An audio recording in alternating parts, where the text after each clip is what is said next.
really would like Ruth and Jemima to lead us in some of the Christmas songs. And if we worship God every day like that, we'll all keep it fit. All right? When we worship God properly, we'll all keep fit. All right? All the fat in the presence of God. All right? Good to have a amazing woman of God and our friend and sister Imesh with us. God bless you, Imesh. And Judah, good hand, Judah, clean hand, strong hand.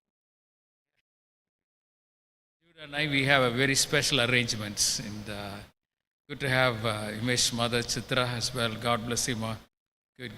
God, wonderful to have you with us. They are here only for a few days, and they live in Muscat now. God bless you. Now, I want to speak from that verse that's on the stage.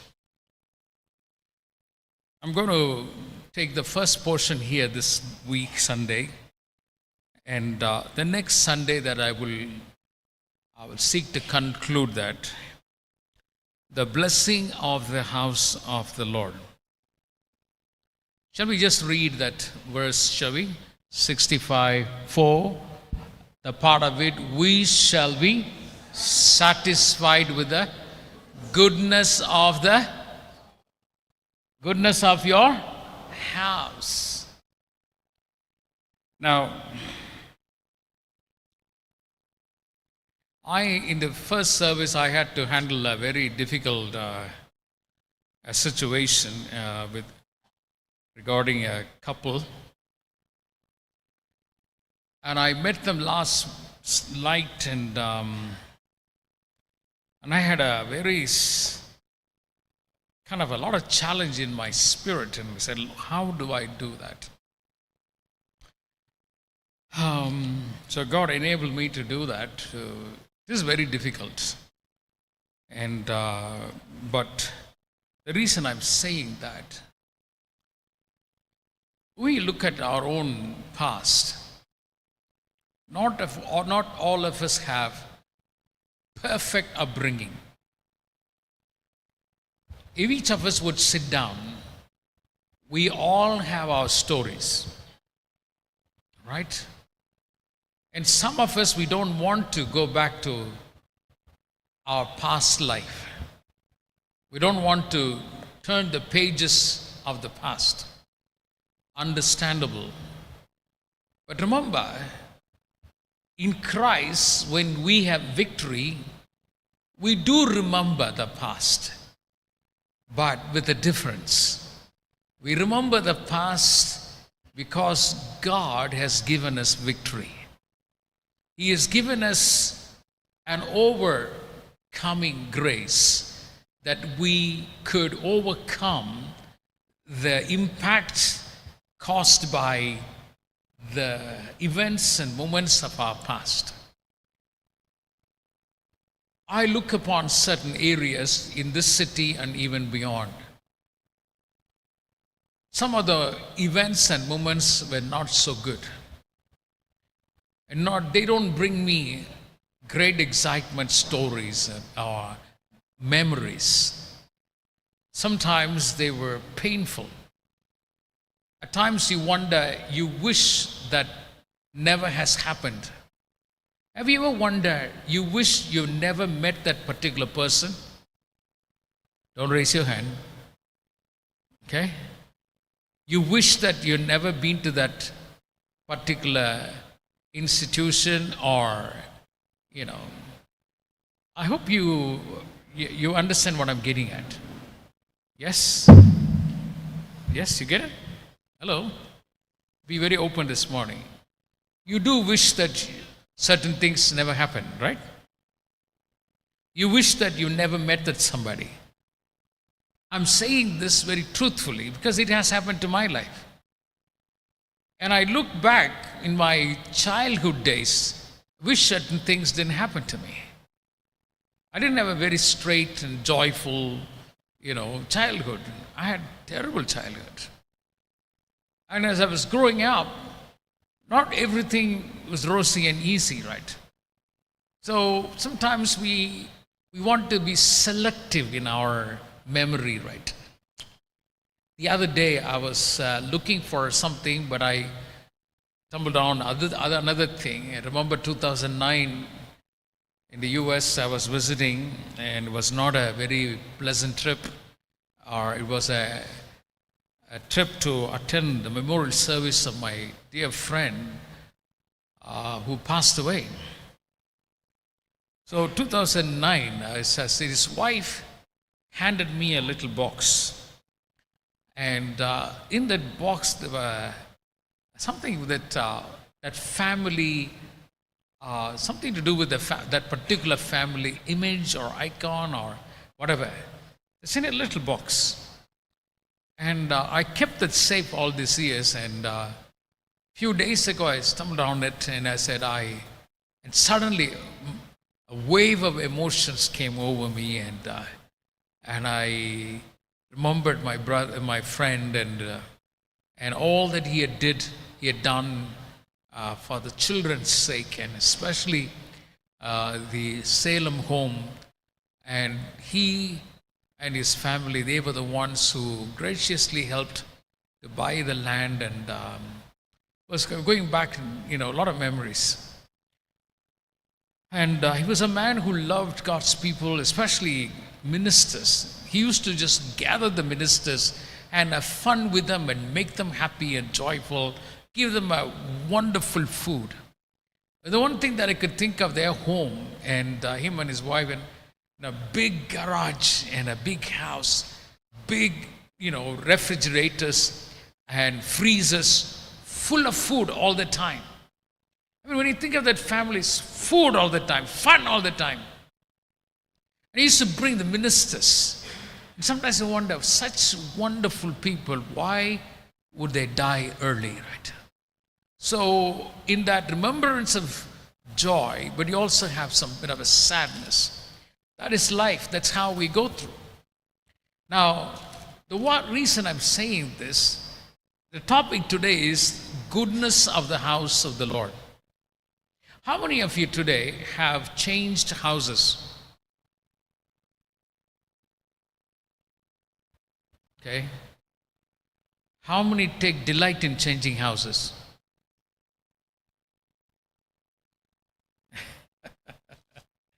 Listen, the present apartment that where we are, it's been how many years now?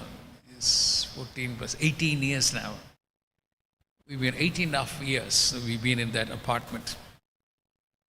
It's the longest time that we've been there. And we, by God's grace, we own that apartment. And it's amazing provision of God. And previously we have moved 6 houses. And each house had its own goodness and inconvenience. And living with the owner of the property is quite a thing. And you always look for a house where there's no owner around, sticking around, right? So what if the owner is around and every day you have to say good morning and all that stuff? So it's very different. So one of the owners that were the house that we rented was an elderly couple. Boy, living with them was a big challenge because they are interested in everything about you. Bless them, God bless them, and and you end up serving them and caring for them as well. But that's okay. But moving from place to place, you remember. Do you remember the first house after your marriage? And we remember, Getsi and I remember that first house that we rented. And I remember the first meal that she prepared. And as we sat down, you won't believe what I'm going to say. First meal she cooked, and we sat down just to put our spoons and forks, whatever, and we heard the bell rang. It says, could that be? And so I went to the door, and there was an unannounced visitor And from Telangana or Andhra, I don't know which one. From Andhra, a Telugu speaking brother. He was the first guest at our first meal. I still remember his name, Deva Kumar or something like that. Something like that. And I remember that meal, sharing our first meal. I remember the first idlis that my wife, you say steamed or cooked? You say steamed, right? It was so hard. And I'm sure mothers, ladies, when you cook idlis, and yesterday I just remember idlis because yesterday I saw a clip. The guy was, teaching how to make soft idlis, right? And when to pour the, the flour and all that, a bit of learning. And I remember we used to have a laughter when things didn't turn up and things do turn up good. Do you remember the times the ladies have a very unique way? They do sometimes mix and match, right?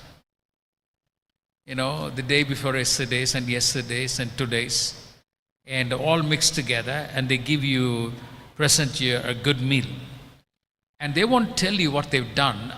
They only tell you after they've eaten, what you eaten, right? Right? And they keep looking at your face, how's the food? And you say, well, the food tasted good. And they tell you the story behind it. And you say, even the mic can't handle it. Surely it wasn't Augustine's anger. All right. But, so you remember those kind of meals. I remember the first meal that, I cook non-veg stuff, chicken or mutton or, prawns or calamari and all that I love to make, and my family loved it. And I was wondering, the first time I made that mutton curry, there was nothing left. The children were saying, any more, Dad? I was surprised. They all enjoyed it. And my wife said, it's the best that I've had. Oh, really? But that boosted me. And I've cooked before, but see, you remember the meals that you have at home. See, this is what I would say. You can make your home anywhere. A home is different from a house. How many of you got that? A home is a different. Why do they call women a homemaker? Homemaker? Because they are naturally gifted by God to make a home. And so, this is what I want to get deeply in us. Relationship is the key. I remember,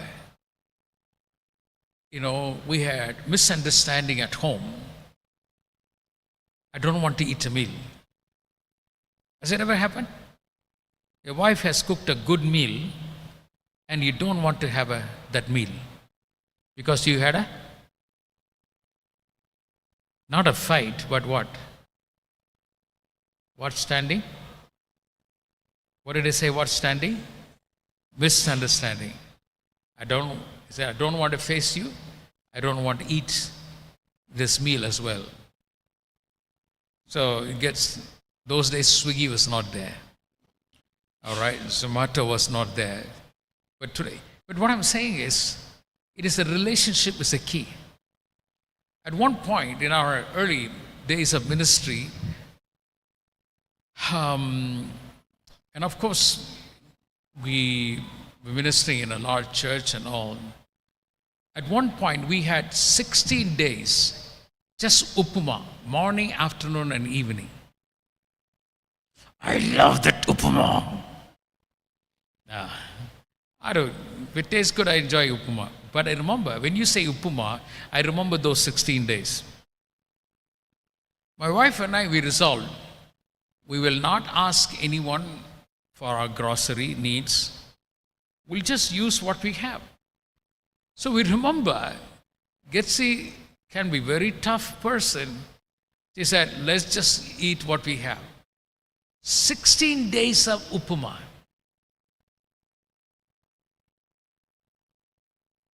That was our early days of ministries. And it was a bit of a challenge. But we had I remember, I don't kind of, what I remember of that, it is the resolve that we had as a family, as a couple.